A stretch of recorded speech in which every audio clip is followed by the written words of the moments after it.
በዚህ በምንኖርበት ዘመን ፍቅር ትርጉሙ የጠፋበት ትዳር በንዋይና በጥቅም የሚመዘንበት ጊዜ ላይ እንገኛለን። ብዙዎቻችን ሴቶች ብቻዬን መኖር ሰልችቶኛል፣ ታማኝ ወንድ ጠፋ ሲሉ እንሰማለን። ወንዶችም በበኩላቸው በገንዘብ እንጂ በፍቅር የምታምን ሴት ከየት ይገኛል ይላሉ። አዎ ቁሳቁስና ውጫዊ ውበት በነገሰበት ጥቅምና ስሜት ብቻ የሰዎችን ግንኙነት በሚመራበት በዚህ የፈተና ዘመን እንደዚህችም አይነት ሴት አለች ብሎ ለማመን የሚከብድ አንድ የእውነተኛ የፍቅር ታሪክ ተከስቷል። ዛሬ የምነግራችሁ ታሪክ የሲኒማ ፊልም አይደለም፣ ተራ ልብ ወለድም አይደለም። በፍቅሯ ታማኝነትን፣ በእምነቷ ደግሞ የእግዚአብሔርን ታላቅ ተአምር ለዓለም ያስመሰከረች አንዲት ድንቅ ኢትዮጵያዊት እህታችን እውነተኛ የፍቅር ታሪክ ነው። እስከ መጨረሻው ተከታተሉት።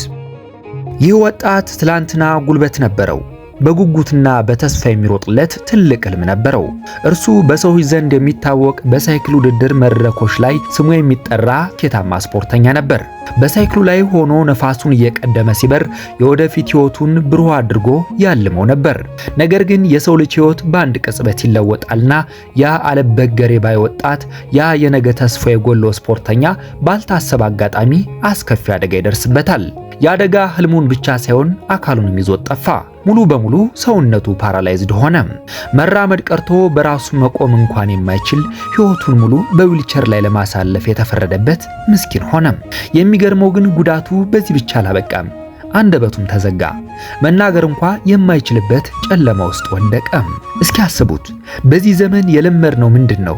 ለብዙ ዓመታት በፍቅር አብረው ይኖሩ እወድሃለሁ፣ እሞትልሃለሁ፣ እወድሻለሁ፣ እሞትልሻለሁ የተባባሉ ጥንዶች እንኳን አንደኛው ላይ አደጋ ሲደርስ ወይ ገንዘብ ሲያልቅ ወይም ደግሞ ህመም ቤት ሲያንኳኳ ጥለው ሲሄዱ አላየንም? ከበሽተኛ ጋር እድሜን አልጨርስም ብለው ፊታቸውን የሚያዘሩ በትላንትናው ፍቅራቸው ላይ ጨክነው የሚፈርዱ የዚህ ዘመን ሰዎችን ማየት የተለመደ ሆኗል። ነገር ግን ይህች ሴት ለየት ያለች ናት። እርሷ ልጁን ያወቀችው በዝናውና በብርቱነቱ ጊዜ አልነበረም። ያወቀችው አደጋው ደርሶበት በዊልቸር ላይ ወድቆ መናገር አቅቶት በስቃይ ውስጥ በነበረበት ያ የጨለማ ወቅት ላይ ነበር። አዎ ዓለም ፊቷን ባዞረችበት፣ ሰውነቱ በደነዘዘበትና ፓራላይዝድ በሆነበት መናገር ባቃተው ሰዓት ነው እርሷ ወደ ህይወቱ የገባችው። ፍቅር ማለት በደስታ ጊዜ ብቻ መሳቅ ሳይሆን በችግር ጊዜ አብሮ መቆም ነው የሚለውን መጽሐፍ ቅዱሳዊ እውነት በተግባር ልታሳይ መጣች። ትውውቃቸው ወደ ጥልቅ ፍቅር አደገ። እርሷ የልጁን አካልና ስንክልና ሳይሆን ያየችው ንጹህ ማንነቱን ነበር። ፍቅራቸው በፈተና ውስጥ አልፎ ዛሬ እዚህ ላይ ደረሰ። ከህመሙ ሙሉ ለሙሉ እንኳን ሳይድን እርሷ የህይወቱ አጋር ልታደርገው ወሰነች። በቤተ ክርስቲያን ሥርዓት በቅዱስ ቁርባንና በሥርዓተ ተክሊል ለመጋባት ወሰኑ። ብዙዎች እንዴት በዊልቸር ላይ ካለ መናገር ከማይችል ሰው ጋር በሥርዓተ ተክሊል ትጋባለች ብለው ጠይቀው ሊሆን ይችላል። ነገር ግን በእሷ ልብ ውስጥ የነበረው እምነትና ፍቅር ከሷ አስተሳሰብ በላይ ነበር። ያ የጋብቻ ቀን ደረሰ። ሙሽራው በዊልቸር ላይ ሆኖ ሙሽሪት ውብ ነጭ ልብሷን ለብሳ በእግዚአብሔር ቤት ውስጥ ቆሙ። የቅዱሳን መላእክትና የሰው ምስክር ባለበት ያ ታላቅ ሰዓት ደረሰ። ነገር ግን ሁሉም ሰው በውስጡ የሚያስበው አንድ ትልቅ ጥያቄ ነበር። ይሄ መናገር የማይችለው ወጣት እንዴት ሆኖ ነው ቃለ መሐላውን የሚፈጽመው የሚል ነበር። የቤተ ክርስቲያኑ ካህን ቃለ መሐላውን ማንበብ ጀመሩ።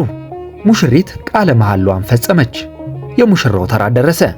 በዚያች ሰዓት በሰው አእምሮ የማይታሰብ በሕክምና ሳይንስ የማይገለጽ ታላቅ ተአምር ሆነ። ለረጅም ጊዜ መናገር ያልቻለው አንደበቱ ተቆልፎ የነበረው ያ ወጣት በእግዚአብሔር ፊት ቃለ መሐላ በሚፈጽምበት በዚያች ቅጽበት አንደበቱ ተፈታ። ድምፁን አውጥቶ በግልጽ ቃለ መሐላውን ፈጸመ። ቤተክርስቲያኑ ውስጥ የነበረው ሰው ሁሉ በእንባ ተሞላ። ይሄ በእውነት የእግዚአብሔር ድንቅ ሥራ ነው።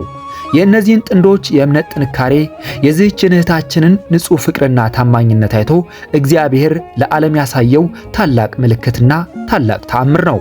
ፍቅር እውነት ሲሆን እምነት ሲታከልበት ተራራን ያንቀሳቅሳል፣ የተቆለፈ አንደበትንም ይፈታል። የተከበራችሁ የዩቲዩብ ቻናል ቤተሰቦቼ ይህ ታሪክ የሚያስተምረን ትልቅ ቁም ነገር አለ። በዚህ ዘመን ያሉ ሴቶች ብቻ ሳይሆኑ ሁላችንም ከዚህች እህታችን ልብ ልንማር ይገባል። ፍቅር ማለት ጥቅማ ጥቅም መለዋወጥ ሳይሆን በችግር ቀን የቆሰለን ነፍስ መደገፍ ነው። በእውነት እንደዚች አይነት ሴት መገኘቱ ዛሬም ዓለም ላይ ንጹህ ፍቅር እንዳለ ትልቅ ማሳያ ነው። እግዚአብሔር አምላክ ፍቅራቸውንና ትዳራቸውን ይባርክላቸው። ለወንድማችንም ሙሉ ፈውሱን ሰጥቶ ከዊልቸሩ ላይ አስነስቶ በሁለት እግሩ እንዲቆም ቅዱስ ፍቃዱ ይሁንልን። እግዚአብሔር ፈጽሞ ይማርህ። እናንተስ ከዚህ እውነተኛ ታሪክ ምን ተማራችሁ? በኮሜንት መስጫው ላይ ሐሳባችሁንና የተሰማችሁን ስሜት አጋሩን። ቪዲዮውን ላይክ እና ሼር በማድረግ ለሌሎችም የፍቅርና የእምነት ምስክር እንዲሆን አድርጉ። ሰላም ለሀገራችን፣ ፍቅር ለሕዝባችን ይሁን። አሜን።